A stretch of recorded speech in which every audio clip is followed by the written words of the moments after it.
तो लाइकलीहुड यहाँ से if you have to take a view and since you mention short term, not absolutely short term, लेकिन दिसंबर 2011 likelihood ज्यादा क्या है यहाँ से नीचे गिरने का, ऊपर जाने का? अगर ऊपर जाने का तो रीजनेबल एक्सपेक्टेशन क्या होनी चाहिए? 5%, 10%, 20%? नहीं, आई थिंक 2 साल के जो रिटर्न्स है they are phenomenal by any standards. हम अगर लो से पकड़ें 2009 के, उसको वो लेवल्स मेंटेन करना रिटर्न्स के मेरे हिसाब से बहुत बहुत मुश्किल है। तो 10% ग्रोथ आ जाए तो I think that will be very very good. You will be positively surprised. I will be positively surprised. ये बात अलग है कि आई थिंक जो स्टॉक्स, जो शेयर्स सेक्टर्स अच्छे हैं, उनमें I expect far greater returns.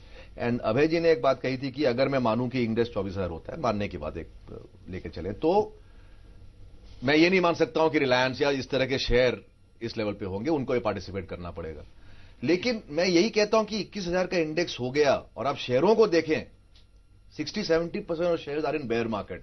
They are actually lower than what they used to be 2 years back, they are lower than what they used to be 3 years back also. आप देखो कितनी performance divergence हुई है, जो कि frankly I am surprised by that much divergence, कि कई stocks all time loss की तरफ जा रहे हैं जबकि इंडेक्स ऑल टाइम हाई की तरफ गया हो। तो ये हो सकता है कि इस साल 24,000 हो जाए, लेकिन मैं ये नहीं मानता कि जो अंडर परफॉर्मर्स और लैगर्ड रहे हैं वो नेसेसरली उस चीज में कंट्रीब्यूट करेंगे। I think the good stocks continue to look very very good. I don't see any problem in auto sectors fortunes. I don't see much problem in banking also, to be honest with you. I think ये PSU bank की जो अभी की जो problems है, I think people will forget about it 6 months from now. हमने देखा है, लोग, public memory is short, people move on. तो I think these sectors are still the good sectors to bet on. Right Sanjay, आपके topics क्या होंगे? आप तेजी लग रहा है कि मंदी लग रहा है ये साल आपको?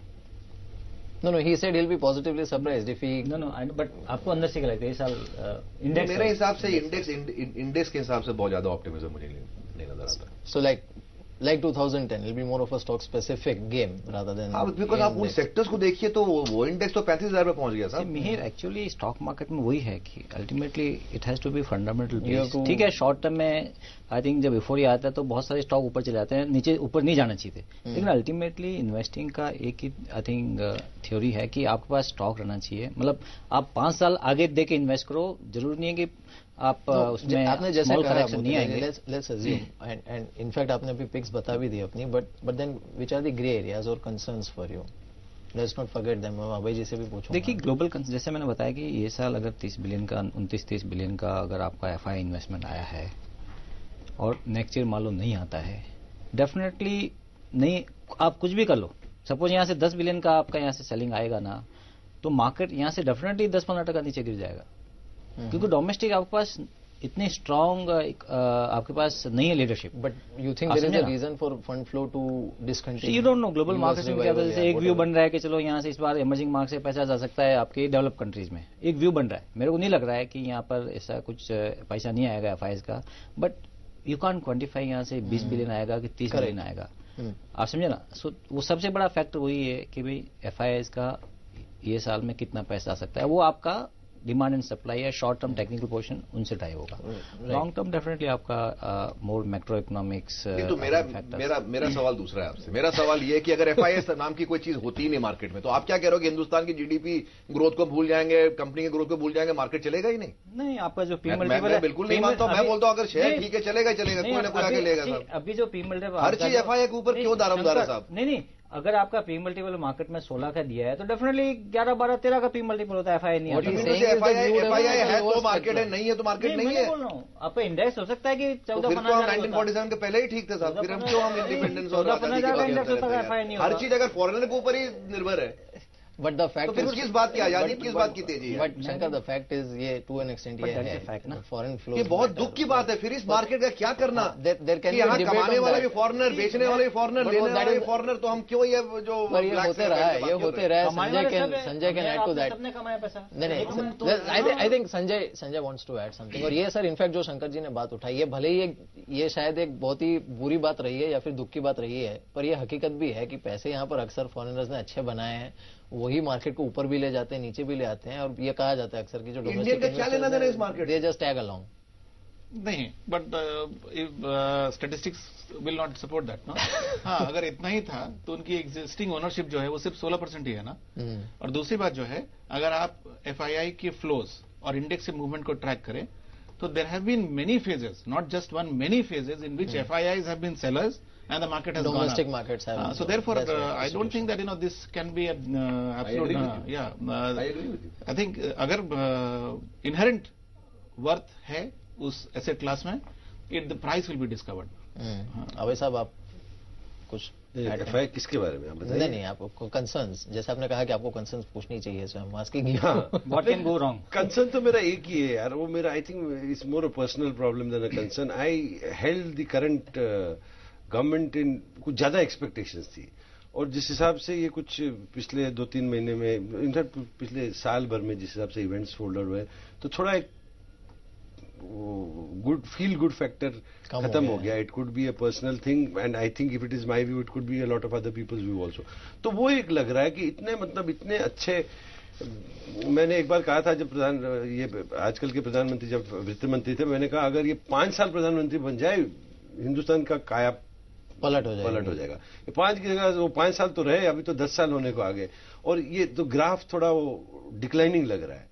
तो वो एक मेरे को, अगर उसका आगे कुछ ऐसा ही चलता रहा तो in the short term it could spoil तो सितंबर की जगह शायद मेरे को शर्मा जी के साथ एग्री करना पड़ेगा कि वह सितंबर में ऐसा नहीं होगा. बट अगर वो ये चेक हो जाता है, क्योंकि मैं अभी भी मानना चाहता हूं कि जो मैं सोच रहा हूं गलत है, खासकर इस सरकार के बारे में और इन प्रधानमंत्री के बारे में, तो बस वही एक लग रहा है. और मैं ज्यादा सहमति नहीं रखता हूं कि एफआई कोई हम पे एहसान नहीं करते हैं, वो मतलब ऐसे नहीं आते हैं, ना ही मैं बिलीव करता हूं कि हमारा एक इल्यूजन है. मैं जीडीपी में बिलीव करता हूं मैं, और उसका कोरिलेशन मार्केट के मेरे हिसाब से है, तो वो आता है क्योंकि उसके पास कहीं जाने के लिए रास्ता नहीं है. ग्रोथ यही दिख रहा है और उसको आना ही पड़ेगा जब तक ग्रोथ रहेगी. जिस दिन नहीं रहेगी वो फिर चैरिटी नहीं करेगा. ये चीज हमने 2008 में शंकर देखी भी थी कि उसके बाद जब पैसा आना शुरू हुआ तो that time they seriously had very limited options where they could actually park their money. वही तो कहता हूं कि मीडिया इस तरह उछाल के इस इल्यूजन को खराब कर रही है. आप लोग शांत हो जाओ ना, 6 महीने फिर देखो इंडेक्स हो जाएगा 40,000 का. हर चीज को स्कैम बना के यार, अगर वो बेचारा कॉमनवेल्थ गेम्स में यार 2 जगह लीक हो रहा है तो क्यों दिखाया जा रहे हो उसको सुबह से लेकर रात तक. चाइना में तो कुछ नहीं हुआ, वहां भी सुनते लीक हो रहा था भाई. एशियन गेम्स में सबको बोल दिया अरेस्ट करके अंदर कर देंगे, शांत हो जाओ तुम लोग सबके सब. वैसा होना चाहिए हमारा यहाँ. इतना सब नेगेटिव की बात भी आप देखो ना, इंडेक्स 20,000 है. तो ये माया है. पॉजिटिव नेगेटिव तो क्या ना, सब अब कोई पॉजिटिव बोल रहा है मीडिया में भी. Everybody is not negative, everybody is not positive. अच्छा चलिए, let's start to wind it up. आपका संदेश फॉर आवर व्यूअर्स फॉर 2011. देखिए, मैं तो एक ऑप्टिमिस्टिक आदमी हूं, और मेरे को लग रहा है कि इन्वेस्टर को एक अच्छा पोर्शन डेफिनेटली रिस्क के हिसाब से इक्विटी में इन्वेस्ट करना चाहिए. और स्टॉक सिलेक्शन बहुत इंपॉर्टेंट है, और जहां जहां ग्रोथ दिखती है, जो कंपनी में उनको दिखती है, मैनेजमेंट का क्वालिटी अच्छा है, और स्टॉक प्राइस थोड़ा सा रीजनेबल मिल रहा है, बट ग्रोथ को देखना चाहिए, क्वालिटी ऑफ मैनेजमेंट देखना चाहिए, और इक्विटी में इन्वेस्टमेंट डेफिनेटली करना चाहिए. और मुझे लगता है कि यहाँ से एटलीस्ट 15 से 20% रिटर्न आएगा आपका अगले 2 से 3 साल के लिए आप इन्वेस्ट करोगे तो. एब्सोल्युटली. शंकर आपके 3 साल में year on year? No CAGR. हाँ, ईयर ऑन ईयर यार. नहीं, मोतीलाल जी ने कहा है कि ही इज ऑप्टिमिस्टिक. कहना मतलब मैं पेसिमिस्टिक हूं, ऐसा नहीं है. मैं बहुत आशावादी हूं. डिपेंड करता है किस चीज के बारे में आप आशावादी की बात कर रहे हो. मैं इन हिंदुस्तान के लिए बहुत आशा रखता हूं, और मैं अभी भी बिलीव करता हूं करंट गवर्नमेंट जो है बेस्ट है हिंदुस्तान के लिए, और कोई विकल्प हमें नहीं चाहिए. यही सरकार चलते रहे अगले 150 साल तक, मैं बहुत हैप्पी रहूंगा. बट रही बात जहां तक इक्विटी मार्केट्स की, वह मेरा ये मानना है इक्विटी मार्केट्स एक रिच मैन्स प्लेग्राउंड है, और रिच मैन के लिए होना चाहिए. पुअर मैन को इसमें मत लो भगवान के लिए.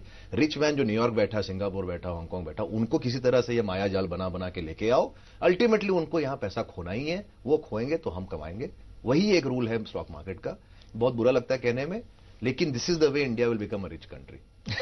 क्यों बेचारे पुअर इंडियंस के पैसे क्यों लाते हो? रिच फॉरेनर्स के पैसे लाओ यहां पर. तो मोदी जी आप जाइए फ्लाइट पकड़ के 40 बिलियन लेके आओ ना, कहो ना छाती ठोक के 40 लेके आओ. वो भी करेंगे, और छोटे इन्वेस्टर का भी फायदा होना चाहिए. आज जैसे स्टॉक मार्केट 1500 सिटी, वो 10% कमा रहा है एफडी में, उसको क्यों लाना चाहते हो बाहर? नहीं, 1500 स्टॉक मार्केट है. हम लोग 600 सिटी में डेफिनेटली पैसा बन रहा है. अभी क्या स्पेकुलेशन करोगे पैसा नहीं बनेगा, स्टॉक सिलेक्शन करोगे तो पैसा नहीं बनेगा. डेफिनेटली आपका स्टॉक सिलेक्शन अच्छा है, लॉन्ग टर्म में पैसा बनेगा, और पैसा बनना ही चाहिए. एब्सोल्युटली. संजय, आपका संदेश दर्शकों के लिए. हमारे ख्याल से भारत में एक क्लासिक केस है चिराग तले अंधेरा. I think as economy we are burning so bright, but underneath that हम लोग खुद देशवासी अपने देश के बारे में बहुत पेसिमिस्टिक हैं.